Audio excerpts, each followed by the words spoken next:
नमस्कार, रामकृष्ण हरी. आपल्या चॅनलवर सर्वांचं सहर्ष स्वागत. आपल्या सार्थ ज्ञानेश्वरी या सिरीज मधील मागील व्हिडिओमध्ये अध्याय 11 आपण पाहिला. आज अध्याय 12 पाहणार आहोत, पण त्याआधी आपल्या चॅनलला सबस्क्राईब करायला विसरू नका आणि व्हिडिओ आवडल्यास लाईक, शेअर आणि कमेंट नक्की करा. अध्याय 12 भक्तियोग. या नव्या अध्यायाचा प्रारंभ करीत असताना ज्ञानेश्वर महाराज आपल्या गुरुमाऊलीला विनम्र भावे वंदन करतात. त्यांच्या नावाचा जय जयकार करतात. गुरुमाऊलीच्या नात्याने शिष्याचे चोज कसे पुरवतात त्याचे वर्णन करताना ते म्हणतात, सद्गुरु आपल्या आधार शक्तीने शिष्याला वाढवितो, त्याला हृदयरूपी पाळण्यात घालून जोजवितो, सोहनादाचा वाजणारा खुळखुळा त्याच्या हातात देतो, त्याला समाधी सुखात झोपवितो. तसेच सद्गुरु शिष्यास जीवन कलेचे दूध पाजतो. ज्ञानेश्वर महाराज म्हणतात, अशा कृपाळू दयाळू माझ्या सद्गुरु श्री निवृत्तीराया, तुझ्या कृपेनेच हे भगवद्गीतेवर प्राकृत मराठी भाषेत निरूपण करण्याचे ज्ञान मला प्राप्त होऊ दे. माझे हे रसाळ निरूपण नवरसांनी भरून दे, त्यात साहित्य रत्नांची भर पडू दे. उत्तम भाव व्यक्त करणारी अलौकिक अशी शब्द संपत्ती मला लाभू दे. माझ्या या गीता भाष्य निरूपणात ब्रह्मविद्येचे वर्णन घडू दे. याचे श्रवण करणाऱ्याचे दैनंदिन जीवन आनंदी होऊ दे. गुरुराया, तू आपल्या कृपेचे माझ्यावर पांघरून घाल, म्हणजेच मला ते श्रीकृष्णार्जुन सुखसंवादातले ज्ञान या सर्वसामान्य जीवांसाठी मोकळे करून त्यांना सांगता येईल. त्यावर सद्गुरु निवृत्तीनाथ हे ज्ञानदेवांना म्हणतात, आता माझी ही स्तुती नमन पुरे. तू मूक कथा सूत्राचे पुढे निवेदन चालू कर. तेव्हा ती गुरु आज्ञा वंद्य मानून ज्ञानेश्वर महाराज पुढे सांगतात की, अर्जुन भगवान श्रीकृष्णास म्हणाला की, देवा, तुझ्याच कृपेने मी तुझी दोन्ही रूपे पाहिली. त्या अद्भुत विराट दर्शनाने माझे मन भयभीत झाले. तेच मन तुझ्या दुसऱ्या सगुण दर्शनाने मात्र शांत झाले अन सुखावले. तुझी साकार आणि निराकार अशी दोन्ही रूपे मी पाहिली. मला त्यातले तुझे सगुण रूप आवडले, पण तुला मात्र ते पटले नाही, होय ना? पण देवा, सगुण भक्ती आणि निर्गुण भक्ती या तुझ्याकडे येण्याच्या दोन वाटा आहेत. त्या विश्वरूपाची आम्ही उपासना केली काय आणि तुझ्या कृष्ण रूपाची उपासना केली काय? त्या दोन्ही मधला तू एकच हे ओळखले म्हणजे काय? खरे ना? पण असं असलं तरी या दोन्ही पैकी कोणत्या भक्ताला तुझा लाभ होतो? जेव्हा अर्जुनाच्या या आणि अशा धूर्त प्रश्न विचारण्याने श्रीकृष्ण भगवान त्याच्यावर प्रसन्न झाले आणि म्हणाले, हे बघ, जे इंद्रियांच्या शक्ती व चित्तामध्ये मधले सर्व भाव हे मला अर्पण करतात ते माझे एक प्रकारचे भक्त, दुसरे जे चित्तात हर क्षणी उठणारे भाव अखंडपणे मला अर्पण करतात ते माझे योगी भक्त. अक्षर तत्वाच्या लाभासाठी जे प्रयत्न करीत असतात ते सदैव सर्वत्र आणि सर्वपणे या अवस्थेत असल्याने त्यांना ध्यानाने अशा तत्वाचे चिंतन साधत नाही. हे अक्षर तत्व अनुभवता येत नसल्याने ते नाही म्हणता येत नाही आणि ते नाही असे पण निश्चयाने म्हणता येत नाही. या तत्वाच्या प्राप्तीसाठी साधक काय करतो ते ऐक. असा साधक इंद्रियांच्या स्वाभाविक आसक्ती या वैराग्याच्या अग्नीत जाळतो, देह वज्रासनात ठेवतो, इंद्रियांना संयमाचे लगाम घालतो. अशा निग्रही साधकाची जेव्हा कुंडलिनी जागी होते तेव्हा ती कुंडलिनी शक्ती आधारचक्राच्या मदतीने मस्तकापर्यंत चढत जाते.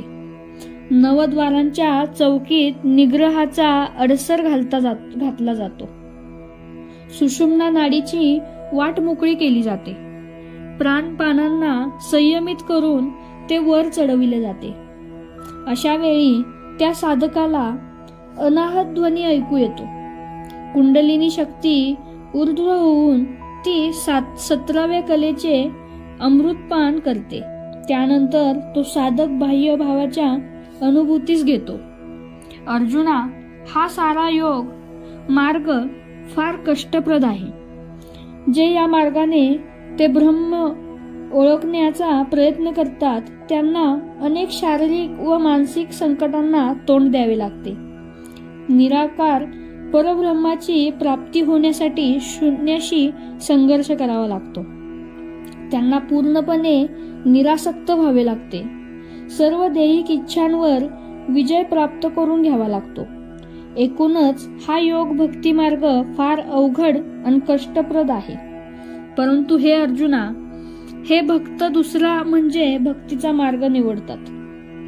त्यांना फार कष्ट पडत नाहीत. असा भक्त त्यांची नित्य नैमित्तिक कर्मे करतच राहतो. तो ती कर्मे मला म्हणजेच ईश्वरालाच अर्पण करत असतो. तो कर्मफलांचा त्याग करतो. असा भक्त नित्य माझे ध्यान करतो, माझ्या अनुसंधानात राहतो. तो सर्व भावे माझा होतो. त्या माझ्या प्रिय भक्ताचा सर्व भार मी माझ्या खांद्यावर घेतो. त्याचा योगक्षेम मी चालवतो. त्यास संसार प्रपंचाची चिंता राहू देत नाही. असे भक्तच मला अधिक प्रिय असतात. जसा ज्याचा स्वभाव, वृत्ती आणि आवड असेल तसा भक्ती करण्याचा मार्ग हा ज्याच्या त्याच्यासाठी मोकळा आहे. जो संन्यासी आहे, एकटा आहे, तो ध्यान मार्ग आचरतो. जो कुटुंब वत्सल्य आहे त्याने पूजा, भजन आणि चिंतन हा मार्ग आचरावा.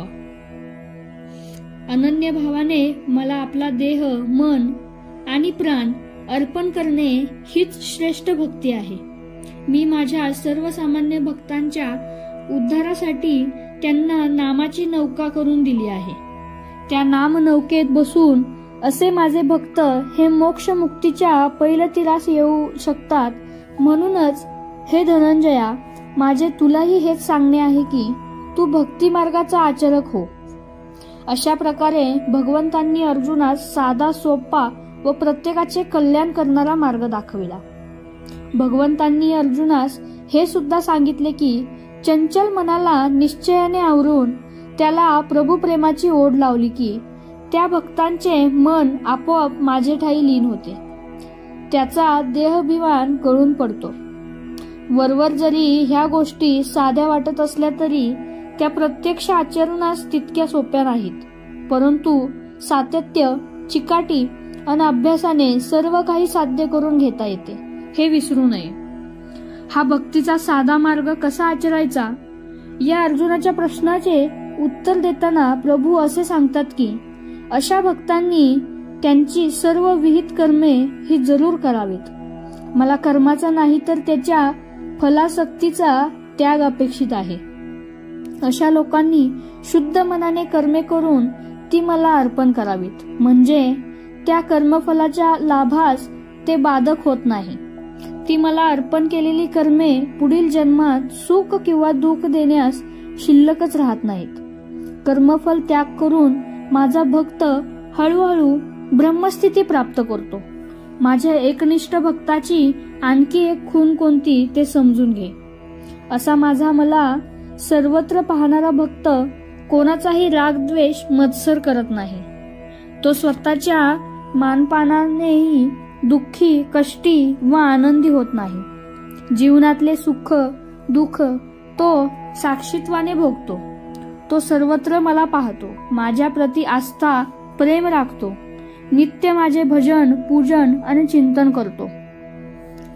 हे विश्वाची माझे घर अशी ज्याची बुद्धी स्थिर झाली आहे तो भक्त मला अत्यंत प्रिय असतो.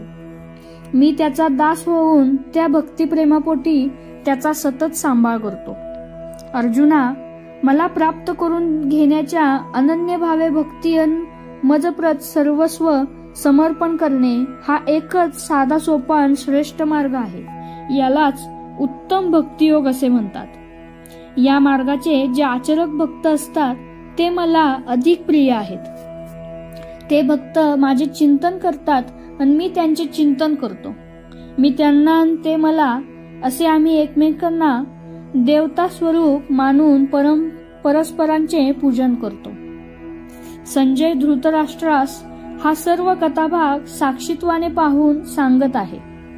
तो सांगतोय की महाराज, स्वतः जो निर्मळ निष्कलंक लोकांवर दया कृपा प्रेम करणारा तो परमात्मा अर्थात भगवान श्रीकृष्ण हा अर्जुनास या प्रकारे भक्तियोग मार्गाची ओळख करून देतो।